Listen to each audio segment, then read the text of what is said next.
मैं जयंती मिश्रा।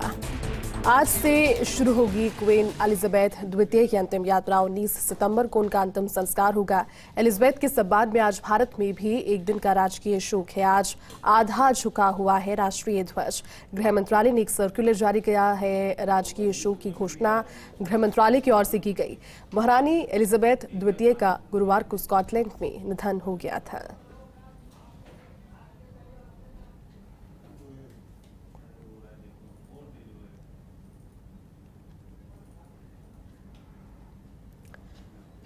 तो आज से शुरू होगी क्वीन एलिजाबेथ द्वितीय की अंतिम यात्रा। 19 सितंबर तक की अंतिम यात्रा रहेगी और उसी दिन उनका अंतिम संस्कार होगा।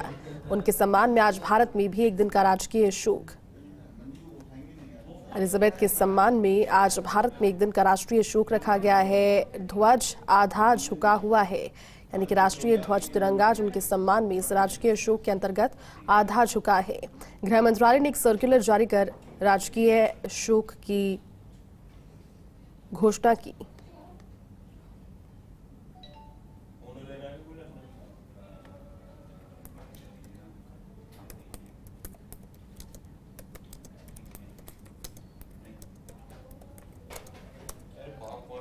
लेकिन उनके सम्मान में भारत में आज एक दिन का राजकीय शोक है। बात अगर उनके निधन से पहले की करें तो स्वास्थ्य कारणों को लेकर के पहले से खबरें आ रही थी, लेकिन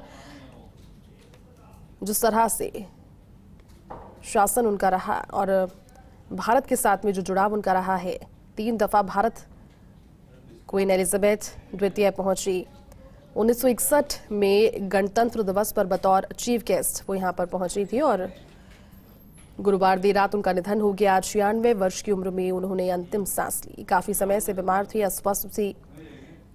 खास बात यह थी कि सिर्फ 25 साल की उम्र में ब्रिटेन की गद्दी संभालने वाली महारानी एलिजाबेथ द्वितीय 3 दफा भारत का दौरा कर चुकी हैं। 1961, 1983 और 1997 में भारत आई और भारत का पहला दौरा लगभग 1 महीने का था, यानी कि भारत के साथ एक जुड़ाव भी उनका था। राजकीय शोक भारत में इस लिहाज से गृह मंत्रालय ने सर्कुलर जारी कर इसकी बात कही है। 70 सालों तक ब्रिटेन की गद्दी संभाल चुकी महारानी एलिजाबेथ द्वितीय 3 बार जब भारत पहुंची तो सबसे पहले भारत को आज़ादी मिलने के लगभग 15 साल के बाद में अपने पति ड्यूक ऑफ एडिनबर्ग के साथ भारत के दौरे पर क्वीन एलिजाबेथ आई। उनका भारत का पहला शाही दौरा था और उस समय भारत के राष्ट्रपति राजेंद्र प्रसाद, प्रधानमंत्री जवाहरलाल नेहरू और उपराष्ट्रपति सर्वपल्ली राधाकृष्णन ने दिल्ली हवाई अड्डे पर इस शाही जोड़े का स्वागत किया था। एलिजाबेथ द्वितीय का ये दौरा लगभग 1 महीने का था, यानी कि जो प्रथम दौरा उनका भारत में था आज़ादी के 15 साल के बाद 1961 में, वो 1 महीने के अंतराल का था। इसके बाद उन्होंने भारत प्रवास के दौरान पड़ोसी देशों पाकिस्तान और नेपाल का भी दौरा किया। खास बात यह थी कि महारानी जहां भी जाती थी, क्वीन एलिजाबेथ जहां भी जाती थी, लोगों का एक बड़ा हुजूम उनकी एक झलक के लिए सड़कों पर उतर आता था और ये उनका करिश्मा था। उनके दादा किंग जॉर्ज पंचम और क्वीन मैरी ने इससे पहले 1911 में भारत का दौरा किया। एलिजाबेथ द्वितीय ने अपने पिता किंग जॉर्ज षष्ठम के निधन के बाद 6 फरवरी 1952 को अपनी गद्दी संभाली है और महज 25 साल की उम्र में क्वीन एलिजाबेथ ने ये जिम्मेदारी संभाल ली थी।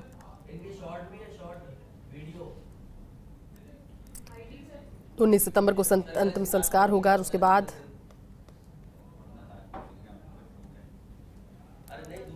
आज भारत में भी राजकीय शोक।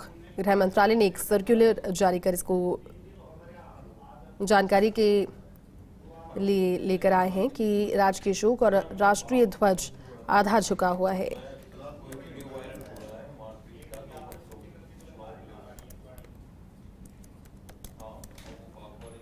छियानवे वर्ष की उम्र में गुरुवार देर रात उन्होंने अपनी अंतिम सांस ली और उसके बाद भी अब ब्रिटेन में एक नया युग। देखिए, कल आपने सुना होगा कि जब क्वीन एलिजाबेथ की डेथ पर लोगों को संबोधित किया था किंग चार्ल्स ने, तो इमोशनल हो गए थे। कहा था कि इस पूरे देश के लिए दुखद घड़ी है, दुखद क्षण है। तो ब्रिटेन की क्वीन एलिजाबेथ जिनका 96 वर्ष की उम्र में निधन हो गया, एलिजाबेथ द्वितीय उनका असली नाम, जिन्होंने स्कॉटलैंड में अंतिम सांस ली। महारानी को श्रद्धांजलि देने के लिए बकिंघम पैलेस के बाहर बड़ी संख्या में लोग लगातार पहुंच रहे हैं। उनका अंतिम संस्कार उनके निधन के 10 दिन के बाद होगा, यानी कि 19 सितंबर को अंतिम संस्कार होगा। इससे पहले ताबूत को बकिंघम पैलेस से वेस्टमिंस्टर के पैलेस तक निधन के 5 दिन के बाद औपचारिक मार्ग के जरिए ले जाया जाएगा, जहां रानी 3 दिनों के लिए राज्य में लेटी रहेंगी और इस दौरान लोग उनके अंतिम दर्शन कर पाएंगे। ये स्थल प्रतिदिन 23 घंटे तक खुला रहेगा, यानी कि जितने भी लोग वहां पर श्रद्धांजलि देने के लिए पहुंचते हैं उनके लिए ये स्थल जहां पर उनका शरीर रखा जाएगा उसे 23 घंटे तक खुला रखा जाएगा और निधन के 10 दिन के बाद यानी कि 19 सितंबर को अंतिम संस्कार पूरे राजकीय सम्मान के साथ किया जाएगा।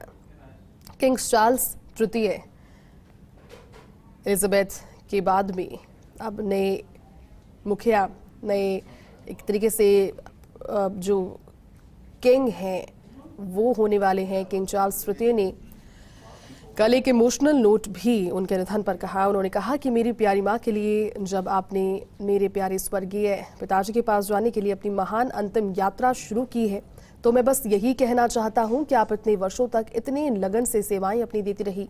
हमारे परिवार और देश के सभी परिवारों के लिए आपके प्यार और समर्पण के लिए धन्यवाद। और ये कहते हुए वो इमोशनल भी हुए, भावुक क्षण, भावुक नजर आए किंग चार्ल्स।